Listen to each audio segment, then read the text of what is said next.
ba'du. Teman-teman sekalian yang dirahmati Allah Subhanahu wa taala, alhamdulillah pada malam hari ini waktu Indonesia, yaitu bertepatan pada jam 9, kita dapat berkumpul kembali di majelis kita dengan keadaan sehat walafiat. Salawat dan salam kita curahkan, kita haturkan kepada baginda Nabi besar kita, Nabi Muhammad SAW, yang telah memperjuangkan agama ini hingga sampai kepada kita. Sebelum kita mulai kajian, mari kita berdoa supaya Allah SWT selalu memberkahi belajar kita, selalu memberkahi aktivitas kita. Allahumma la sahla illa ma ja'altahu sahla wa anta taj'al hazna idza syi'ta sahla. Sahil lana umurana ya rabbal alamin. Allahumma iftah lana futuhal arifin. Allahumma inna nas'aluka salamatan fid din wa afiyatan fil jasad wa barakatan fil rizq wa ziyadatan fil ilm wa taubatan qabla al-maut wa maghfiratan ba'da al-maut. Allahumma hawwin 'alaina fi sakaratil maut wan najata minan nar. Amin amin ya rabbal alamin. Kemarin pada pertemuan yang lalu kita telah membahas yang berkenaan dengan mubtilatus shalah, yaitu pembatal-pembatal salat. Pada malam hari ini kita akan membahas yaitu sunnah-sunnah salat. Sunnah-sunnah salat. Ustadz Acep, tolong izinkan saya share screen Ustadz Acep.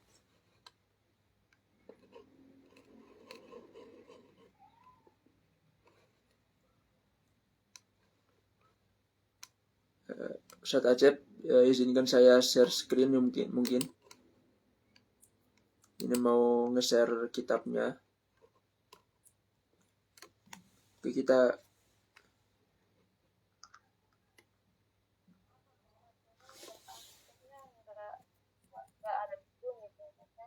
apa? Coba Ustaz telepon saja di jelaskan. Kayaknya dia nggak lihat Zoom. Oh iya nggak apa. Kita lanjutkan aja, nggak apa. Soalnya udah terlanjur live Facebook juga. Langsung kita masuk aja ya di di matannya, yaitu faslun fi sunanis shalah wa yanbaghi ayyatiyas bisunani jami'iha wa hiya katsiratun jiddan. Hendaklah wayan bagi dan seyogianya ayat bisunani jami'iha, hendaklah mendatangkan sunnah-sunnah seluruhnya, yaitu sunnah-sunnah di dalam salat. Wahya katsiratun jiddan, ya sunnah-sunnah dalam salat itu banyak sekali. As-sunan, sunan ini adalah jamak daripada sunnah. Sunnah, sunnatani, sunanun, yaitu artinya adalah sesuatu yang ketika dikerjakan mendapatkan pahala dan ketika ditinggalkan itu tidak mendapatkan apa-apa. Itu namanya sunnah.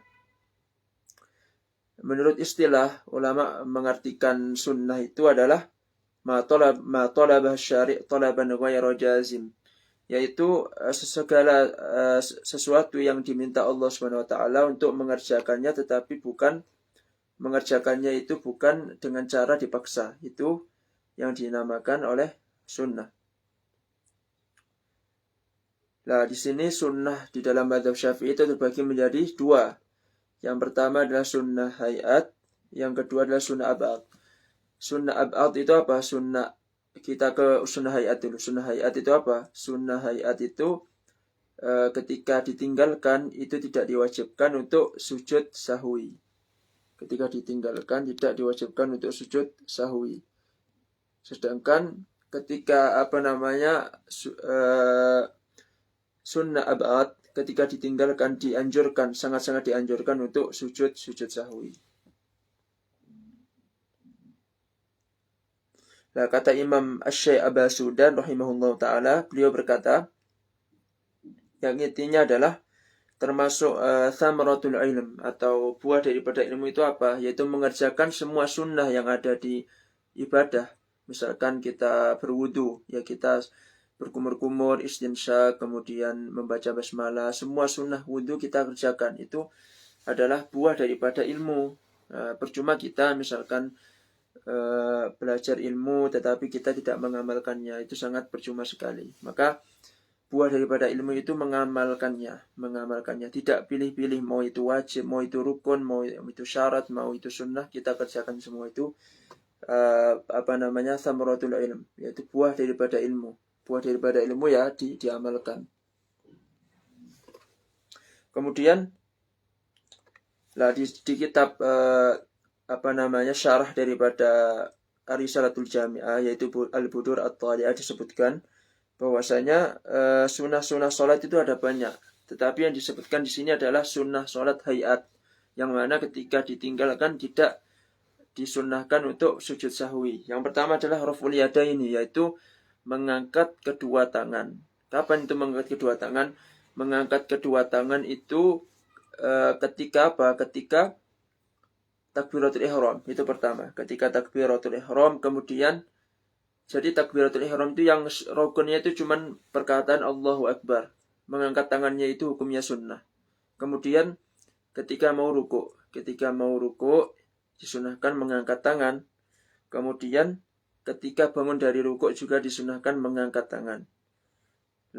Wal qiyam minat tasyahudil awal. Ketika tasyahud awal, terus kemudian berdiri untuk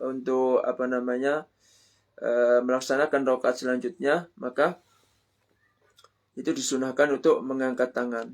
Ya, sedangkan rakaat kedua atau rakaat keempat itu nggak disunahkan mengangkat tangan, langsung Allahu Akbar, langsung bersedekap. Kemudian sunnah yang selanjutnya adalah doa istiftah. Nah, doa istiftah ini banyak sekali versinya ya. Di dalam mazhab Syafi'i, doa istiftah yang terbaik itu adalah wajjahtu wajhiya lilladzi fatara as-samawati wal arda hanifa wa ma ana minal musyrikin. Inna salati wa nusuki wa mahyaya wa mamati lillahi rabbil alamin. La syarika lahu wa bidzalika umirtu wa ana awwalul muslimin. Ada juga versi lain, Allahumma ba'id baini wa baina khotoyaya kama ba'adta bainal masyriq wal maghrib. Allahumma naqqini min khotoya kama yunaqqa thawbul abyadu min ad-danas. Allahumma usilni min khotoyaya bil ma'i wa salji wal barad. Kedua versi ini itu boleh kita amalkan. Kalau di dalam himpunan putusan tarjih Muhammadiyah, itu yang Allahumma ba'id baini itu lebih diutamakan ketimbang yang wajah itu. Ya, itu dua-duanya terserah mau mengamalkan yang mana, dua-duanya hadisnya sahih.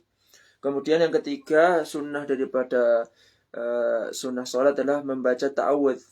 Membaca ta'awudz di setiap rakaatnya. Misalkan sholat subuh, berarti rakaat pertama dan rakaat kedua itu membaca ta'awudz sebelum baca Al-Fatihah, sebelum membaca basmalah.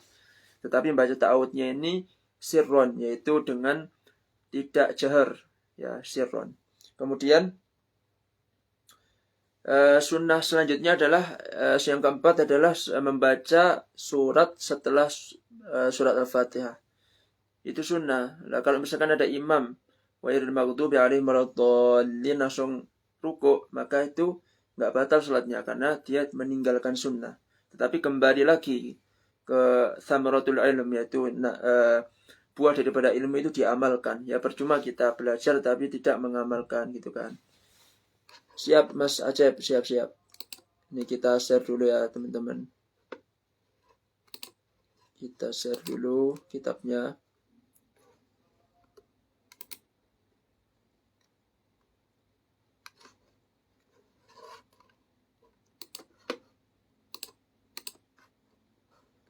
Udah nampak insyaallah ya.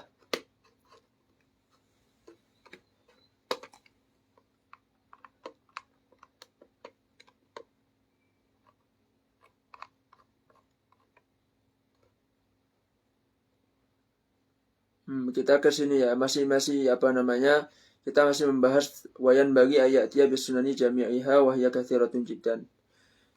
Kemudian setelah membaca Al-Fatihah, takbiratul intiqalat.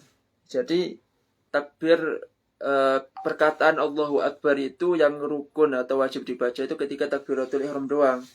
Jadi misalkan mau ruku membaca Allahu Akbar, kemudian mau sujud baca Allahu Akbar, bangkit dari sujud baca Allahu Akbar lagi, itu semuanya dinamakan takbiratul intiqal. Intiqal itu artinya berpindah, jadi takbir yang berpindah, itu hukumnya disunahkan.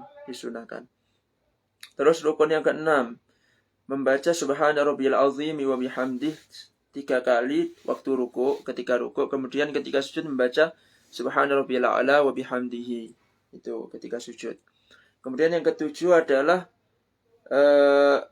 menaruh dua lututnya dulu ketika mau beranjak ke sujud, itu lututnya dulu ya. Lutut dalam mazhab Syafi'i itu dianjurkan lutut dulu, kemudian baru kedua tangan, kemudian baru jidat,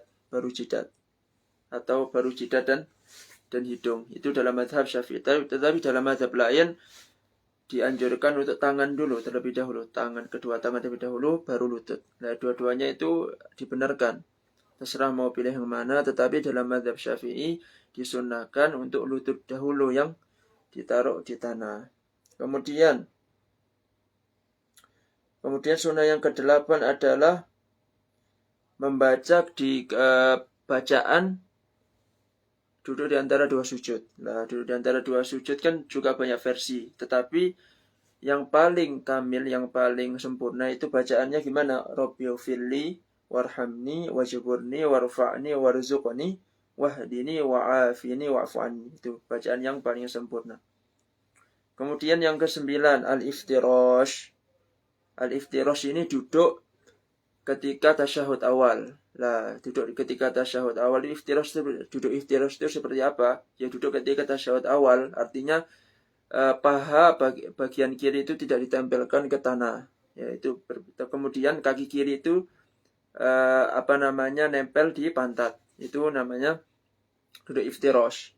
Kemudian kaki kanannya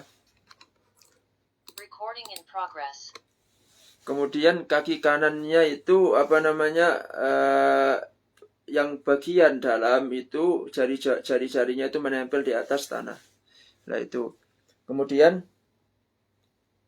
ada juga duduk at-tawarruk. Disunahkan duduk at-tawarruk pakai kaf di tasyahud akhir. Nah, duduk tawarruk ini kaki kanannya sama seperti tasyahud awal. Bagian jari-jarinya itu menempel, yang bagian dalam itu nempel ke tanah seperti ini kan. Kemudian bedanya apa? Bedanya itu sama tasyahud awal, kalau tawarruk ini paha yang sebelah kiri ditempelkan ke tanah, kemudian kaki kirinya itu masuk ke kaki yang kanan gitu. Intinya tawarruk itu disunahkan di tahiyat akhir, iftirash disunahkan di tahiyat awal. Lah misalkan nih ada kasus, misalkan di tahiyat akhir, kemudian saking banyaknya jamaah sampai kita nggak bisa duduk tawarruk, maka lebih baik disunahkan malah duduk iftirash supaya tidak mengganggu jamaah yang lain itu kan. Jadi tergantung keadaan kita, sama seperti ketika nanti kita ada, kalau laki-laki yang disunahkan ketika sujud kan melebarkan kedua tangannya. Nah, ketika banyak jamaah itu kita malah nggak disunahkan karena mendolimi yang lainnya kan. Seperti itu. Nah, kemudian yang ke-10, sunnah daripada sunnah sholat itu adalah melihat tempat sujud. Walaupun di depan Ka'bah sekalipun itu disunahkan melihat tempat sujud, kecuali ketika tahiyat. Ketika tahiyat itu melihat ketika tahiyat, kemudian perkataan illallah itu melihat telunjuk illallah kan, perkataan illallah kan baru diangkat seperti ini kan. Nah, ketika baru membaca tahiyat, at-tahiyatul mubarakatus salawatut thayyibatu lillah, assalamu alayka ayyuhan nabiy wa rahmatullahi wa barakatuh, assalamu alayna wa ala ibadillah shalihin, asyhadu an la ilaha illallah. Dalam mazhab Syafi'i, kata Imam Ghazali di dalam kitabnya illallah, ketika mengangkat tangan itu perkataan illallah seperti ini. Nah, ketika perkataan illallah, telunjuk ini mengarahkan ke atas. Lah, mata ini berpaling dari yang semulanya melihat ke arah sujud, berpaling ke telunjuk seperti itu. Kemudian ahlan wa sahlan Mas Junayo, Mas Junet. Kemudian yang ke-11, memperbanyak doa ketika sujud. Lah, tentunya doa ini memperbanyak doa ketika sujud ini dianjurkan pakai bahasa Arab gitu kan. Ya memang harus pakai bahasa Arab. Kalau misalkan salat wajib itu wajib pakai bahasa Arab. Tetapi ketika salat sunnah ada yang mengatakan diperbolehkan menggunakan bahasa selain bahasa Arab. Ada juga yang mengatakan nggak boleh, wajib pakai bahasa Arab gitu. Tapi kalau saya pribadi lebih condong ke lebih baik pakai bahasa Arab. Kalaupun mau, karena sholat itu kan nggak boleh berbicara kecuali bacaan tasbih. Kemudian ada di dalam hadis disebutkan bahwasanya sholat itu kita itu dilarang berbicara dalam sholat kecuali zikir kepada Allah, mengingat Allah Subhanahu wa taala. Seperti itu. Maka ketika mau berdoa di sujudnya ya doa di dalam hati saja kalau mau pakai bahasa Indonesia atau bahasa selain bahasa Arab. Seperti itu. Kalau bahasa Arab lebih baik lagi. Kemudian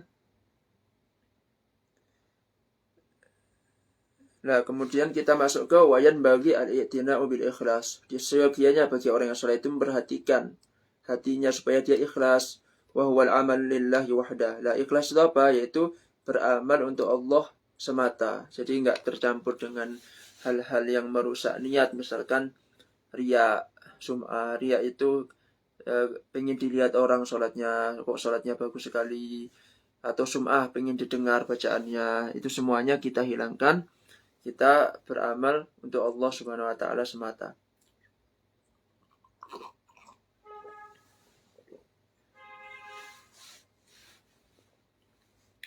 Nah, dalilnya ada di dalam yang sering kita baca surat Al-Bayyinah, "Wa ma umiru illa liya'budullaha mukhlishina lahud-din hunafa'a." Dan tidaklah kami perintahkan manusia kecuali untuk beribadah kepada Allah Subhanahu wa taala dengan keadaan ikhlas dalam agama yang lurus, seperti itu. Jadi udah sharih di dalam Al-Quran, sudah jelas dalam Al-Quran disebutkan mukhlishina lahuddin. Jadi segala amal kita, segala ibadah kita harus kita niatkan untuk Allah semata. Nah, ulama di sini dikatakan wa ikhlasu wa iradatu taqarrubi ila Allah taala min ghairi qasdin akhar min hududin nafsi. Qala dzalika al-hadzu aw kathur. Jadi ikhlas itu apa?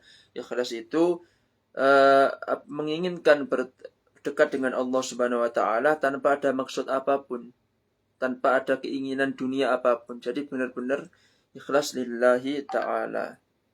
Nah, Imam Al-Qushairi mengatakan ikhlas itu apa? Ifradul haqqi subhanahu fi ta'ati bil qasdi. Jadi mengkhususkan kebenaran Allah Subhanahu wa taala dalam menjalankan ketaatan dengan maksud, dengan niat.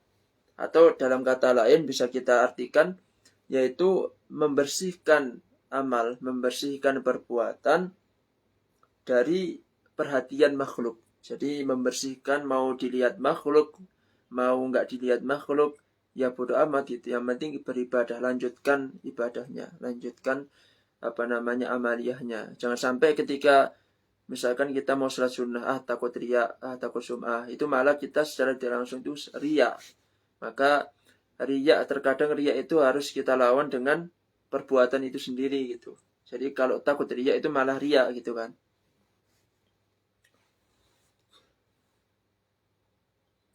Kemudian wayan bagi al-huduru wa huwa ya'lamu ma yaqulu wa yaf'alu. Wayan bagi al-huduru. Lah disunahkan juga. Sunahkan ketika sholat itu hudur. Hudur ini dari kata hadura yahduru. Ism masdarnya al-huduru. Yaitu artinya adalah hadir. Hadir apanya? Hadir hatinya, hadir pikirannya. Jadi fokus ibadah. Yaitu ayya'lama bima yaqulu wa yaf'al. Dengan cara apa? Dengan cara mengetahui apa yang dikatakan dan apa yang ia perbuat itu. Misalkan misalkan membaca Subhana Rabbiyal Azim, Maha Suci Allah, Rabb yang Maha Agung. Subhana Rabbiyal A'la ketika ruku, ketika sujud. Subhana Rabbiyal A'la ketika sujud. Segala puji bagi Allah yang Maha Tinggi. Misalkan kita baca Al-Fatihah, Ihdinas Siratal Mustaqim. Ya Allah, tunjukilah aku jalan yang lurus. Seperti itu. Jadi kita itu ketika membaca bacaan sholat itu dianjurkan mengetahui atau faham arti secara global, bukan secara detail ya. Kalau secara detail maka kita nggak khusyuk, malahan memikirkan sesuatu yang detail kan terkadang membuat kita nggak khusyuk. Ya, dianjurkan kata ulama itu khusyuk itu apa? Membahamin apa yang kita baca dengan pemahaman yang secara global gitu, bukan secara detail. Wa yaf'alu, yaitu dengan selain daripada perkataan kita juga memperhatikan apa sih yang kita lakukan sekarang itu apa. Misalkan kita sedang ruku artinya kita yang berada, kita itu semuanya kecil, makhluk ciptaan Allah itu kecil, melihat ciptaannya Allah Subhanahu wa taala begitu, Allah Subhanahu wa taala begitu besar, sang pencipta alam, kita nggak ada apa-apanya dengan Allah Subhanahu wa taala kan. Kemudian kita sujud, ketika sujud kita tunduk kepada Rabb kita, dia semuanya kecil di hadapan Allah Subhanahu wa taala. Maka buat apa kita sombong, buat apa kita riak kan, buat apa kita sum'ah, karena kita semua ini kecil di hadapan Allah Subhanahu wa taala. Dan lain sebagainya. Harus memperhatikan gerakan-gerakan daripada sholat, karena setiap gerakan sholat itu punya makna tersendiri. Nah, kemudian khusyuk, cara kita khusyuk itu seperti apa sih cara kita khusyuk? Kata ulama, ayyafrighul qalb an jami'il khawatir hatta ya'lam ma yaqul wa yaf'al. Yang dikatakan di syarah Arisatul Jami'ah. Maka khusyuk ini apa? Yaitu mengosongkan pikiran dari pikiran-pikiran, walaupun itu pikiran-pikiran yang berkenaan dengan duniawi, yang berkenaan dengan agama gitu. Misalkan besok puasa Ramadan misalkan. Oh, saya besok puasa Ramadan. Nah, itu pikiran-pikiran walaupun agama itu kita hilangkan sementara, kita fokus ke pikiran yang ada di Al-Qur'an, yang ada di sholat itu. Mengosongkan pikiran-pikiran dan memfokuskan perkataan dan perbuatan kita dalam sholat itu.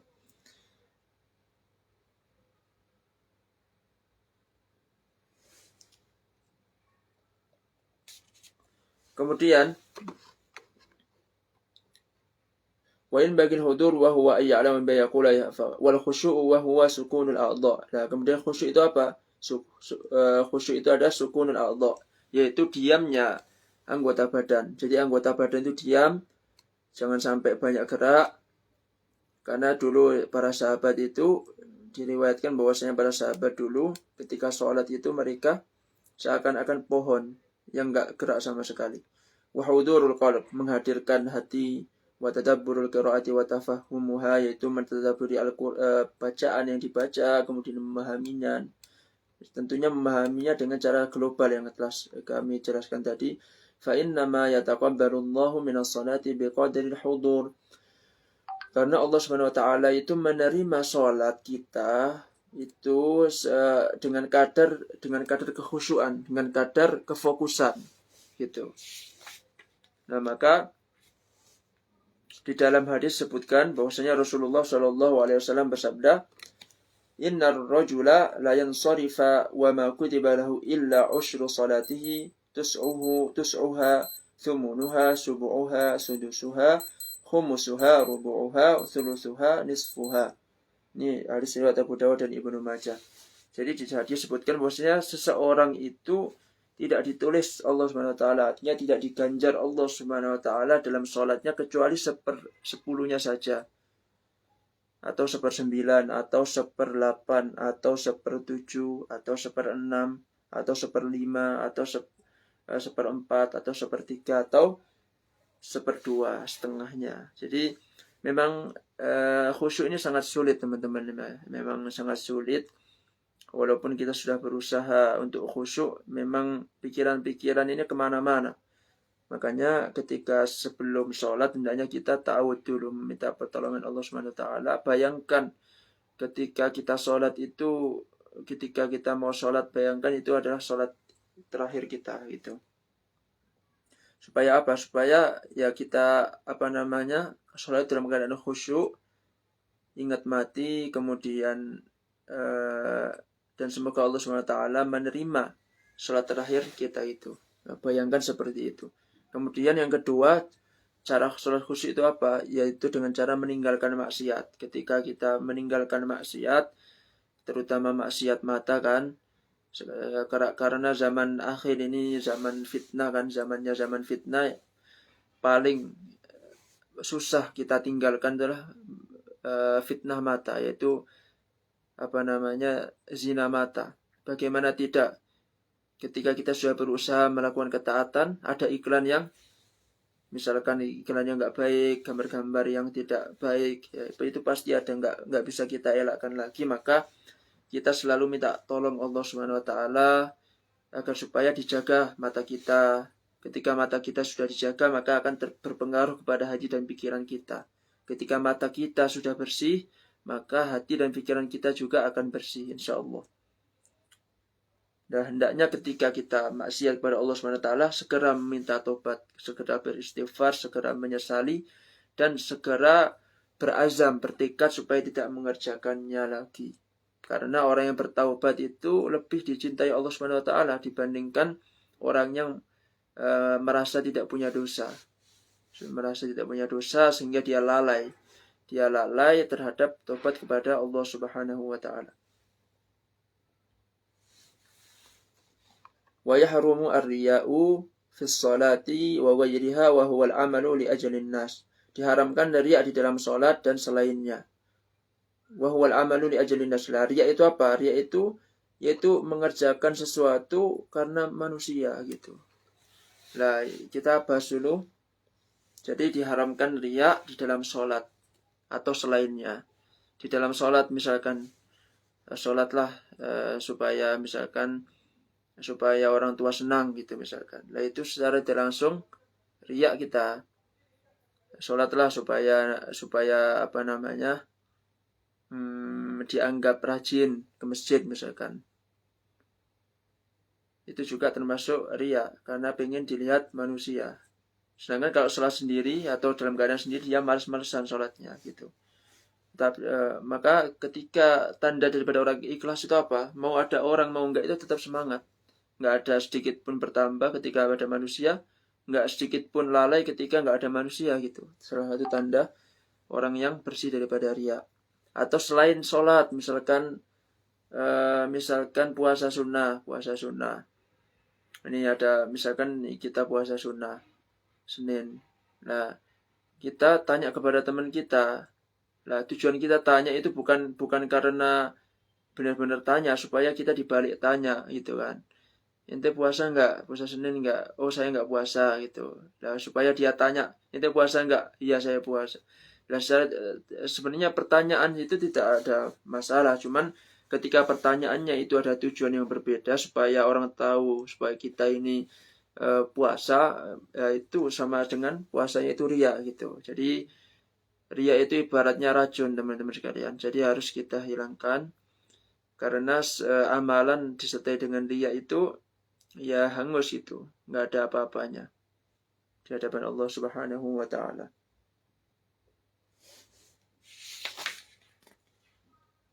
Nah, kata Imam Ghazali mendetailkan yang berkaitan dengan riya.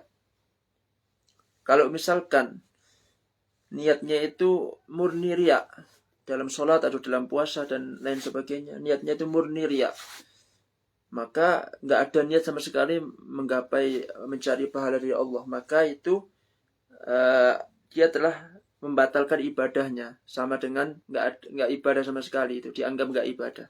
Itu kata Imam Ghazali. Yang kedua, ketika amal itu bercampur dengan riya, fayakunu nadhar fi ila quwwatil ba'its 'ala al-amal, maka dilihat kuat mana niat riya sama lillahi ta'ala, dilihat dulu. In kana al-ba'its ad-dini musawiyan li ba'its riya, sara al-amal lahu wa la 'alayhi. Ketika riya dan niat lillahi ta'ala itu sama, atau artinya seimbang, maka ya nggak dapat pahala, juga nggak diganjar pahala, juga niat riya itu ya mungkin nggak terlalu besar lah gitu. Artinya la lahu wa la alaihi, nggak dapat apa-apa dia. Tetapi yang in kana ba'ithur riya aghlabu aqwa min al-ba'ithid dini fa innahu yufdhil lil iqab. Sedangkan ketika riya itu lebih kuat daripada ikhlas lillahi ta'alanya, maka dia berhak mendapatkan iqab dari Allah Subhanahu wa taala gitu, berhak dihukum. Kemudian yang ketiga, in kana ba'ithud din aghlab falahu thawab biqadri ma fadla min quwwatil ba'its ad-dini. Nah, ketika ikhlas lillahi ta'alanya itu mengharap ridha Allah, mengharap pahala itu lebih besar daripada ria'nya, maka dia mendapatkan pahala sekedar yang ia niatkan lillahi ta'ala itu gitu.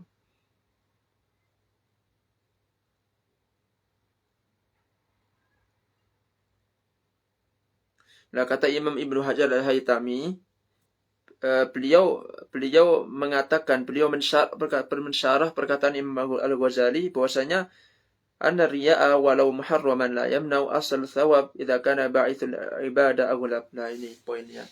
Sesungguhnya riya itu, walaupun riya itu memang haram, tetapi keharaman riya itu tidak menghalangi seseorang itu mendapatkan pahala ibadah. Ketika apa? Ketika niat lillahi ta'ala itu lebih besar daripada niat riyanya itu gitu. Nah, itu yang berkaitan dengan riya. Semoga kita semuanya dihindarkan dari yang namanya riya. Kemudian kita masuk ke pembatal sholat, mubtilatus sholat, pembatal sholat. Wa yubtilu sholata al-kalamu 'amdan walau biharfaini wa nasiyan in kathura. Dan termasuk pembatal sholat itu apa? Yaitu berbicara secara sengaja walaupun cuma 2 huruf. Atau bicaranya itu karena lupa, nggak disengaja.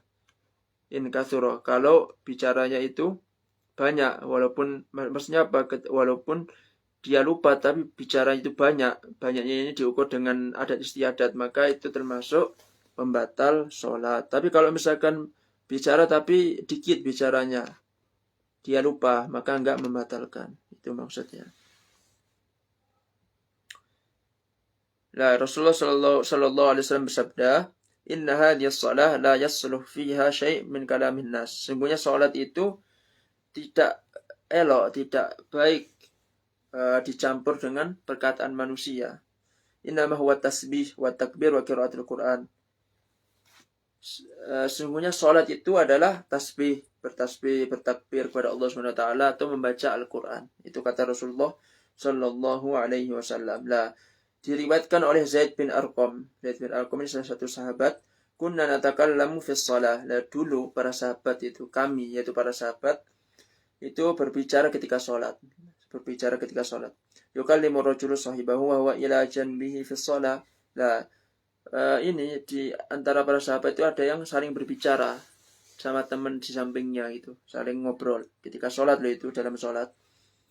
Hatta nazalat wa qumu lillahi qanitin fa umirna bisukuti wa nuhina 'anil kalami. Sampai turun ayat wa qumu lillahi qanitin, yaitu dirikanlah kalian sholat dengan khusyuk. Qanitin itu khusyuk gitu, tenang. Maka kami diperintahkan untuk diam dan dilarang terhadap pembicaraan, terhadap perkataan gitu. Itu sebab asal usul diturunkannya ayat wa qumu lillahi qanitin itu kan ada sahabat, seorang sahabat, bukan seorang sahabat, yaitu beberapa daripada sahabat itu saling ngobrol dalam sholat. Maka turunlah ayat ini untuk untuk artinya melarang seorang berbicara melainkan zikir kepada Allah atau membaca Al-Quran di dalam sholat. Tentunya zikir dan bacaan yang diajarkan Rasulullah Shallallahu Alaihi Wasallam, karena sholat itu adalah ibadah mahdhah, ibadah yang ada aturannya gitu. Berbeda ketika di luar sholat. Di luar sholat misalkan kita mau istighfar 1000 kali, 2000 kali terserah. Tapi kalau di dalam sholat itu ada aturannya, gitu, ada aturannya. Misalkan dalam ruku ya subhanarabbiyal azim gitu. Subhanarabbiyal azim, jangan membaca Fatihah dalam ruku karena bukan tempatnya gitu. Nah, kalau di luar sholat mau membaca subhanarabbiyal azim banyak-banyaknya terserah. Mau dimanapun, kecuali di kamar mandi, terserah gitu kan. Itu bedanya sholat dengan di luar sholat. Nah, ini ada pendetailan, ada rincian kapan berbicara itu membatalkan sampai membatalkan sholat. Ingka na'amidan. Yang pertama ketika berbicara itu secara sengaja. Dia tahu kalau berbicara itu haram hukumnya dalam sholat, maka dia itu langsung dihukumin batal sholatnya ketika melafazkan 2 huruf saja. 2 huruf saja secara bersamaan, secara berurutan. Kemudian yang kedua, kalau dia lupa, Misalkan dia nggak sengaja, misalkan dia nggak tahu hukumnya berbicara itu haram di dalam sholat, nggak boleh. Kalau misalkan sedikit maka nggak batal, tapi kalau banyak maka batal. Itu kalau orang nggak tahu ya. Kalau dikit nggak batal, kalau berbicaranya itu banyak maka batal. Nah, tetapi ulama itu berbeda pendapat tentang di sedikit, kadar sedikitnya itu berapa kalimat. Ibnu Hajar Al-Haytami mengatakan 4 kalimat. Kadar sedikitnya itu adalah 4 kalimat. Sedangkan Imam Al-Qalyubi ini salah satu imam mazhab Syafi'i juga, atau yang bersama ulama-ulama yang menyetujui pendapatnya, itu mengatakan yang sedikit kadar daripada pembicaraan itu adalah situ kalimat, yaitu 6 kalimat. Jadi kalau lebih dari 4 kalimat atau 6 kalimat, 4 kalimat menurut lebih dari 4 kalimat menurut Ibnu Hajar Al-Haytami, atau lebih dari 6 kalimat menurut Imam Al-Qalyubi, maka batal. Maka batal salatnya.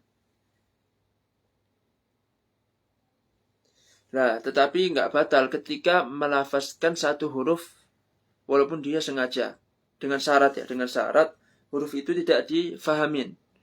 Tetapi kalau hurufnya dapat difahamin maka batal. Misalkan qi itu dari kata wiqayah, maka batal. Itu ada artinya, qi itu fi'il amr, atau ai dari kata wa'ayai minal wa'i, maka batal karena dapat dipahamin. Wa fi minal wafa, penuhilah, fi itu artinya penuhilah, maka dia batal. Tapi kalau satu huruf tetapi nggak paham, misalkan apa, a, kan nggak ada yang paham a itu apa, maka nggak apa-apa walaupun dia sengaja.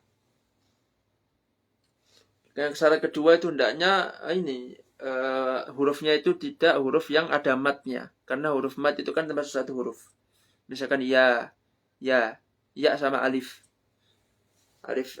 mat itu kan yang 2 harokat, maka batal.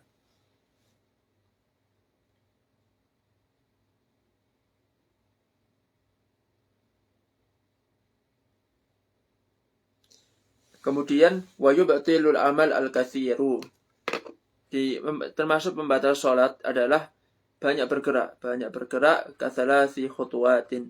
Contohnya apa? Yaitu 3 langkah. 3 langkah. Wal ukulu, kalau di sini wal aklu ya, kalau di kitab syarahnya wal ukulu artinya sama, yaitu makan. Wasyurbu, minum. Wankishaful aurati illam tustar halan, atau tersingkapnya aurat kalau enggak ditutup secara segera gitu. Kalau misalkan auratnya terbuka, segera ditutup, maka enggak batal. Wa wuqu najasati illam tulqa halan min ghairi hamlin, atau kena najis. Kalau misalkan najis tersebut nggak segera dibersihkan, tentunya nggak boleh pakai tangan membersihkannya ya, dikebasin misalkan najisnya itu kering kan. Min ghairi hamlin, tanpa dipegang, nggak boleh dipegang. Kalau dipegang udah otomatis langsung batal seketika gitu. Nah, kita bahas satu persatu. Al-amalul katsir, yaitu gerakan yang banyak. Gerakan yang banyak ini wal fi'lul katsir urfan walau minan nas wal jal al ma'dzur. Ini dilihat dari adat istiadat. Lah, amalul katsir ini ya misalkan nih 3 langkah. Misalkan biasanya kalau di masjid kan ada saudara kita yang batal sholat, maka ada dari yang belakang dianjurkan untuk maju. Lah, majunya ini jangan berurutan 1, 2, 3. Itu membatalkan sholat. Tetapi majunya itu satu langkah, 1, 2, berhenti, 1, 2, berhenti. Seperti itu ya. Jadi jangan sampai kayak jalan gitu. Atau kita geser ke kiri atau ke kanan. Maka hendaknya 1, 2, berhenti, 1, 2, berhenti. Jangan sampai 3 atau lebih dari 3 langkah. Itu membatalkan. Kalau berurutan itu membatalkan sholat. Makanya itu ada jedanya, 1, 2, 1, 2, jeda, 1, 2, jeda gitu. Supaya tidak membatalkan sholat. Lah, Jadi ada rinciannya juga ya, apa namanya, ada gerakan yang berat, ada gerakan yang ringan. Gerakan yang berat itu contohnya apa? Contohnya ini tangan itu gerakan yang berat, atau leher, kepala nih gerakan yang berat, atau kaki itu gerakan yang berat. Kalau misalkan nih menggerakkan kepala, kemudian tangan, kemudian setelah itu langsung kaki digerakkan, itu kan 3 kali secara berurutan, maka itu membatalkan sholat. Tetapi beda halnya ketika menggerakkan sesuatu yang ringan, misalkan menggerakkan bibir atau menggerakkan kelopak mata, itu gerakan yang ringan, itu nggak membatalkan, walaupun 100 kali sekalipun nggak akan membatalkan sholat. Atau menggerakkan jari jemari ya, tanpa telapak tangan tentunya, jari jemari doang yang digerakkan, itu nggak membatalkan sholat, walaupun gerakannya lebih daripada 3 kali. Nah misalkan ragu-ragu nih, ini saya ini tadi geraknya 3 kali apa masih 2 kali ya. Kalau 2 kali berarti nggak batal, kalau 3 kali berarti batal dong. Maka kalau ragu-ragu seperti itu tidak membatalkan sholat, tetap ke asalnya. Asalnya belum batal, asalnya masih dalam keadaan sholat. Nah kalau misalkan ragu-ragu juga, ini tadi saya gerakannya 3 kali secara berurutan apa enggak ya? Kalau berurutan berarti batal, kalau 3 kali nggak berurutan berarti nggak batal, maka itu masih dalam sah sholatnya, tetap lanjutkan gitu. Karena kita al-yakin la yazulu bisyak, karena keyakinan itu tidak dapat dihilangkan dengan keraguan-raguan.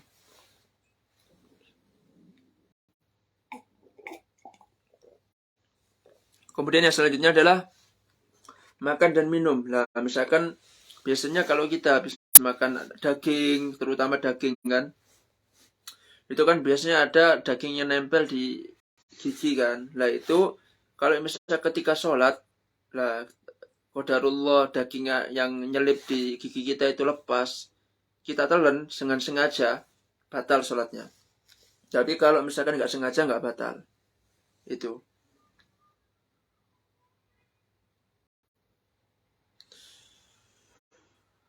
Di sini disebutkan fatab sholat bil ukul kathir mutlaqan. Nah, kalau misalkan mau orang lupa, mau nggak lupa, kalau makannya banyak gitu, maka batal, tetap batal. Tapi kalau sedikit, kalau makannya sedikit, kalau dia lupa, nggak batal. Tapi kalau sedikit, tapi dia sengaja makannya, maka dia batal. Kemudian wang kisyaful aurat, terbukanya aurat kalau nggak ditutup secara langsung. Contohnya apa? Contohnya misalkan anginnya itu kenceng, angin kenceng, auratnya kebuka, langsung ditutup, itu nggak batal. Tetapi kalau anginnya terlalu kenceng, aurat sering buka, kemudian membetulkan pakaian kita itu sampai gerakannya itu banyak sekali, sampai apa namanya gerakan sampai gerakan, kalau kita lihat itu bukan gerakan sholat gitu. Misalkan saking kencang anginnya sampai sarungnya lepas mungkin gitu kan, tersingkap auratnya. Nah, otomatis kan banyak gerak kita kan, betulin sarung, betulin baju gitu kan. Maka itu batal. Tetapi kalau anginnya sekedar angin lewat gitu aja, kita cuman menggerakkan sebagian dari tubuh kita, itu nggak batal karena gerakannya nggak terlalu banyak. Itu ada rincian daripada ulama.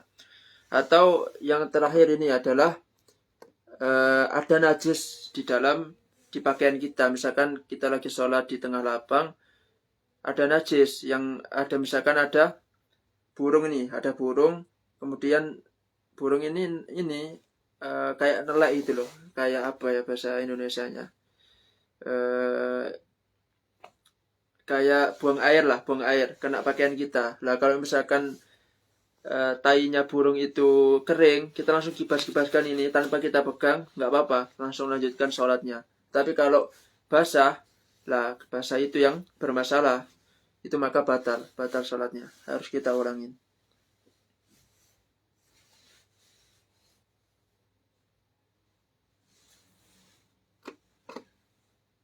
Kemudian wayabtulu sabaqul imam biruknain fi'liyaini.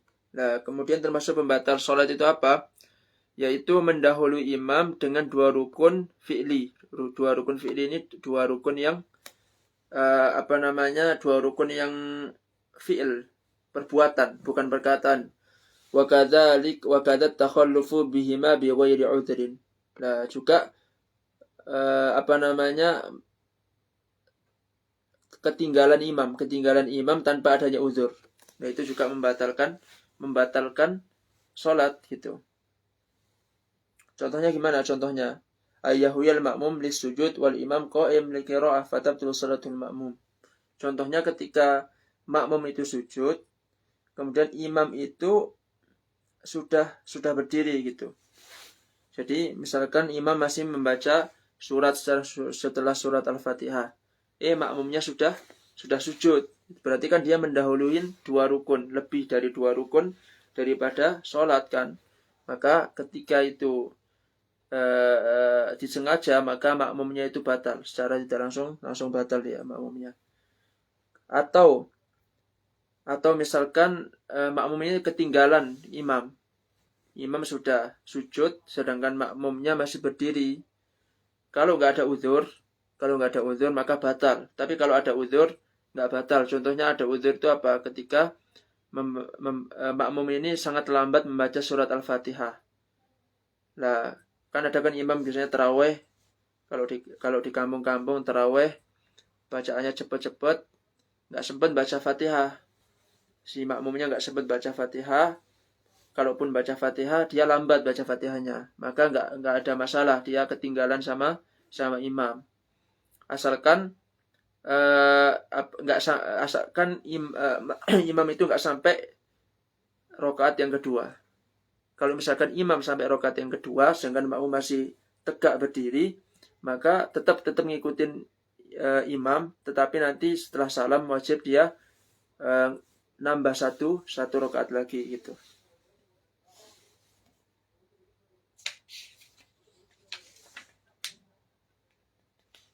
Kemudian wala tasihhu sholatu khalfa kafirin wa mur'atin wa khuntha. Dan enggak sah salatnya di belakang orang kafir, kemudian di belakang perempuan, di belakang orang yang mempunyai dua jenis kelamin.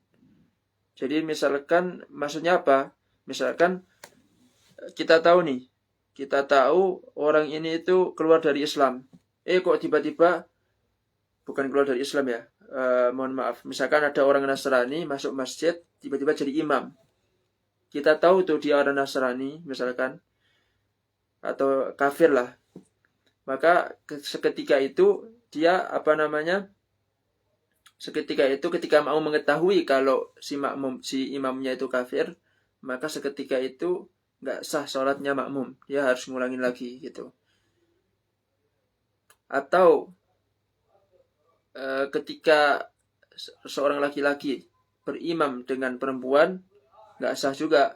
Atau laki-laki bermakmum di belakang orang yang punya dua alat kelamin, nggak sah juga. Karena apa? Dikhawatirkan dia perempuan gitu. Tetapi sebaliknya, kalau perempuan bermakmum di belakang perempuan sah. Perempuan bermakmum di belakang khuntha tetap sah, karena khuntha ini walaupun dia perempuan kan tetap sah. Perempuan bermakmum dengan perempuan tetap sah gitu. Jadi saya cukupkan sekian kajian pada malam hari ini. Semoga apa yang kita kaji pada malam hari ini bermanfaat bagi kita semuanya, dan semoga kita bisa mengamalkan apa yang kita kaji pada malam hari ini. Kita tutup dengan bacaan hamdalah dan kifaratul majlis. Alhamdulillahirabbil alamin.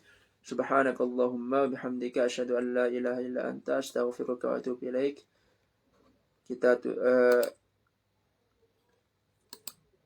Kita tutup dulu dengan bacaan doa supaya Allah Subhanahu wa taala mencurahkan keberkahannya kepada kita. Alhamdulillahirabbil alamin hamdan syakiran hamdan na'iman hamdan yuafi ni'amahu wa yukafi mazidah. Ya Rabbana lakal hamdu wa lakal syukru kama yanbaghi li jalali wajhikal karim wa 'azimi sultanik. Allahumma arhamna bil Qur'an waj'alhu lana imaman wa nuran wa hudan wa rahmah. Allahumma dhakkirna minhu ma nasina wa 'allimna minhu ma jahilna warzuqna tilawatahu ana al-laili wa atrafan nahar. اللهم إنا نسألك سلامة في الدين وعافية في الجسد وبركة في الرزق وتوبة قبل الموت ومغفرة بعد الموت. اللهم هون علينا في سكرات الموت والنجاة من النار والعفو عند الحساب يا رب العالمين. اللهم اغفر لنا ولوالدينا ولمشايخنا ولمن له حق علينا يا رب العالمين. اللهم إنا نعوذ بك من علم لا ينفع ومن قلب لا يخشى ومن نفس لا تشبع ومن نفس ومن دعوات لا يستجاب لها يا رب العالمين. وصلى الله على سيدنا محمد وعلى آله وصحبه أجمعين والحمد لله رب العالمين. Assalamualaikum warahmatullahi wabarakatuh. Silakan teman-teman yang ada pertanyaan, kami jawab dengan semampunya atau sekedar sharing mau menambahkan dipersilahkan. Jadi insya Allah kita pekan depan kita habiskan bab sholat, yaitu bab sholat Jumat, kemudian syarat sah khutbah. Insya Allah semoga kita bisa habiskan ini. Kemudian sholat sunnah. Nah setelah itu kita masuk ke bab puasa, kan mau Ramadan nih, kebetulan mau Ramadan kita masuk ke bab puasa insyaallah taala. Ya, silahkan teman-teman yang mau bertanya apa aja nggak apa-apa, di luar apa namanya tema.